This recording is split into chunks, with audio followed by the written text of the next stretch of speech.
morning. I will gladly make you as many folders as you would like, but I just want to make sure that I understand the purpose of the folder. It sounded like it was for the same sort of course content, but you wanted one without transcripts. So let me just quickly explain the difference between caption and transcripts, and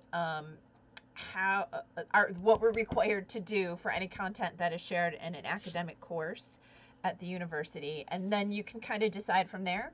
So this is another EHS course. This is 3310, and I just wanted to show you a video that had a learning object. This is actually a quiz within Canvas that has both caption and transcription in the video. So this video, let me pop this out. Okay, so captioning is the narration that is synced with the speaker in a lecture, and this video has captioning. You can tell because I'm going to turn the volume down, because it's got the CC button. You can toggle it on and off, so students don't have to see it, but it's available for those that use that sort of resource and help them understand and access the content. So if you send a video for captioning, just because it's captioned doesn't mean the students even have to use it or even care to use it. It's just available. The transcript is the text file of the presentation or the lecture, or the media object. When I send a lecture from Mediasite to our captioning vendor, they give us two products.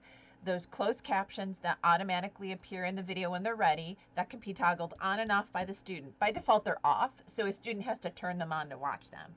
And then a separate TXT file, which is the transcript file, that I or you or my student upload into a course. Okay, so in terms of disability and accessibility compliance, any course material that it goes into a Canvas course has to be captioned. Any lecture material, multimedia, it's got to be available for all modes of accessibility, and that includes auditory access and visual access. It's got to be accessible by screen readers.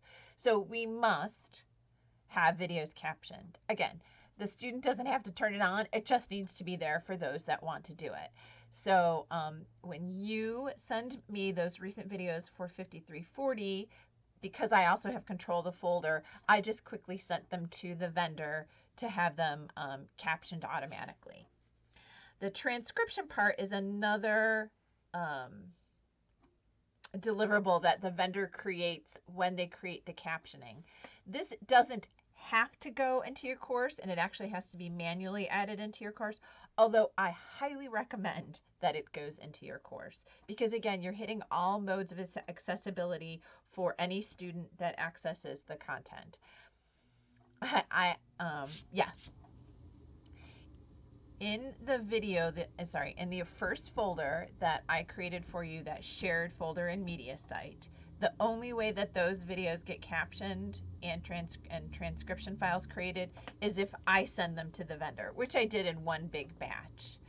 So if you continue to upload videos to the first shared folder, the only shared folder that we have together in Mediasite, and you don't tell me about those videos, they won't get captioned or transcribed. But again, in terms of ADA compliance and accessibility compliance, they have to be captioned. So if I know that sometimes maybe the concern is having the transcript file in the class.